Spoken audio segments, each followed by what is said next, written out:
Hey friends, it's me, the Ebony Otaku. Oop, that was my whole hand. The well-rounded nerd. I'm in my room today, so it's a little bit different of a filming situation. I have been out doing the travels and the Lord's work, literally. I was on a mission trip for a couple of weeks down in the southern part of Chiapas, Mexico, and Guatemala with my martial arts team, so that's why I haven't uploaded recently. But it's Halloween right around the corner, so I thought today might be a good opportunity to show you some of my cosplay items. So I'm doing the whole hold the camera with my hand thing, so apologize for the shakiness. I'll do my best. But I started cosplaying when I was much younger. Y'all don't know how old I am, do you?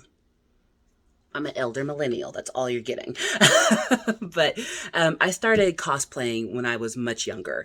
And there was a time in my life before the intranet that I actually got to do some cosplay modeling, which is a lot of fun. A lot of, not all, but a good portion of the really good costumes you see at cons and stuff, they're being sponsored by a company. When it's just like spot on perfect, unless they made it themselves and they're that talented, they're probably being sponsored. And I was one of those girls once, and it was fun. Homegirl was skinny and cute once. And you know what? I'm thick and cute today. You can be cute at all sizes. But anywho, I recently started wanting to get back into cosplay. If you've ever gone to a con on your own dime, which is not something I did because, I was being paid to be there. The most expensive part of going to a con is the costume and the room, because we put work into our costumes. We love it. It is fun to immerse yourself in character play and just enjoy character play with other people who are into the same things that you're into. So this year, I made the purchase like so many Americans because we're tired of being home. I bought a camper. So that's like my hotel room when I go to cons now. So that left me a little more budget since I don't have to pay for a hotel room, because low-key campgrounds are like $20 a night. That's your free tip. But get a camper big enough that you can change in and has a bathroom. Like, I almost got a teardrop. Homegirl is 6'1". That was not the right option. But I decided to invest a little bit more in some more updated costumes or characters that I really love. There's still a couple more characters that I want to invest into. But, in the spirit of Halloween, let's look at some costumes.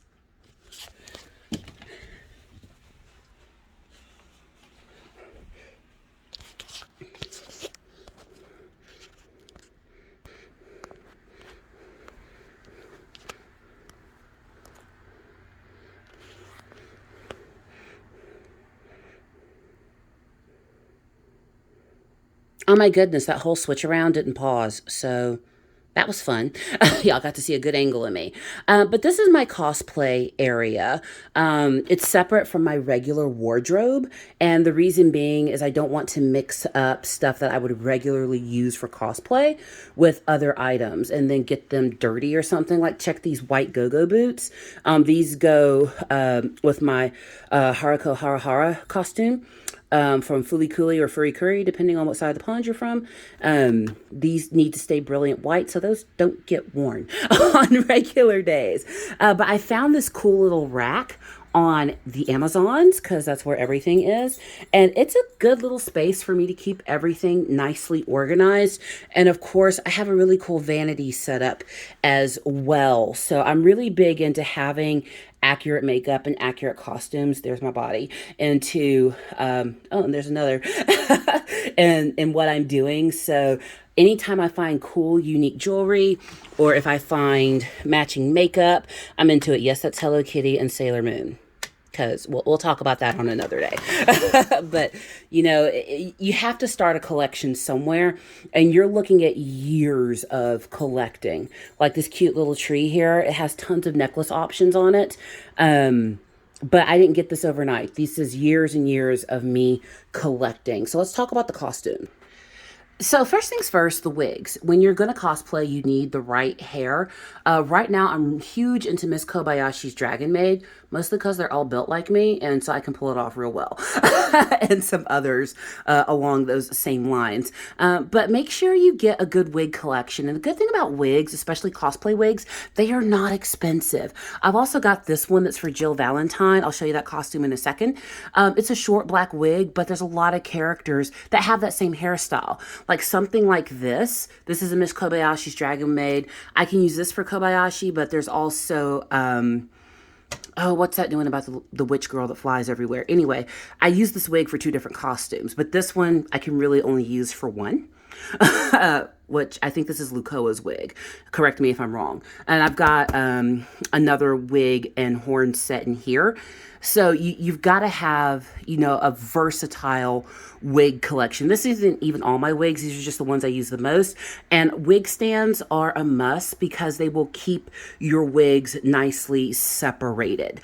You know, and then just little bits and bobs, like that's Renaissance Festival, but it can work for other things. Just make sure you keep your wigs nice, because once they get tangled and gross, it's not fun trying to untangle gross them. So y'all know I'm a tall gal. I am 6 feet 1 inches tall. So sometimes finding shoes for anime cosplay can be a little difficult. Drag queen shops are great. And then also the Amazons is great too, because you want to be in the spirit of the characters. If you can't get the exact item, that's okay. Be in the spirit. Like Haruko Harahara, and I probably just said that wrong. Haruko Harahara, she has these white motorcycle boots, but they didn't make size 12 white motorcycle boots and women's that I could find and afford. So I went with these go-go boots. That's perfectly okay. I've got a lot of really cute, funky characters that I do. And so I can wear these boots and these boots for either of those. If I do a character that's like a goth Lolita type, there we go. If I'm doing a tough chick, I've got these really awesome boots. I use those with my Jill Valentine costume. So part of the key when you're doing just the accessorizing, find accessories that work for multiple characters. That'll save on your budget, and it will make your cosplay experience a little more enjoyable because you're not busting the bank open. So here's where the real fun is the actual costume. So I'll go down some of these. So when I go to Renfest, I typically go as like a butterfly fairy because it's cute and it's hot. Usually when Renfest are happening. But, you know, I've started collecting smaller pieces that can work on multiple things. Like this jean skirt here, I use this for multiple characters. There's a lot of anime characters that are just dressed cutely every day. They don't necessarily are drawn in the same outfit all the time. So that skirt works for a lot. This is my Jill Valentine costume, which I just think she's awesome, from the Resident Evil franchise. So I've got the blue top, the black skirt, and the black boots go with that. Now, she has multiple outfits, but for my body type, this is the one that I could put together and it still be true to the character and still have the wig. And fortunately, that's a wig that works for a lot of costumes. Now, y'all know who this is. This is Toru from Miss Kobayashi's Dragon Maid, and I just absolutely love everything about it. It's cute, it's fun, and that's a purchase costume. That's not one that I put together. I just went on the internet and found one that was my size and decided I loved it. And this is another one. I'm a huge fan of Disenchanted. And I like Princess Tiabini a lot. I think she's a good, strong female character. First season, not so much, but these last two, she's been great. That's my critique on that for right now. But this is another purchase costume, and I had to get shoes that went with this costume. That was hard to find. They're way down here. But these I can use for any medieval costume. Her shoes are actually brown. I can only find them in my size in black, and they're men's. I'll take it. So do your best and don't feel bad about it. I've talked about her a lot, but this is my Haruko Haruhara outfit. This one was a little harder to put together because she has a lot of separate elements in her look, like the long red biker jacket, which I couldn't find that, but I found something pretty darn close. And I did find a long sleeve undershirt. I got the pleather leggings, you know, and here are the goggles. They're very steampunk and cool. There's a cool story with this. I have had this top since I was a teenager. Not going to tell you how long ago teenager, then you'll know how old I am. But, and I've had the Science Officer Star Trek uniform for a very long time, and it still fits BTW. I worked at a local children's museum in my city when I was a teenager, and we had a Star Trek convention, and all of us were required to wear a uniform. And I chose science officer because I thought I was smart at the time. I don't know.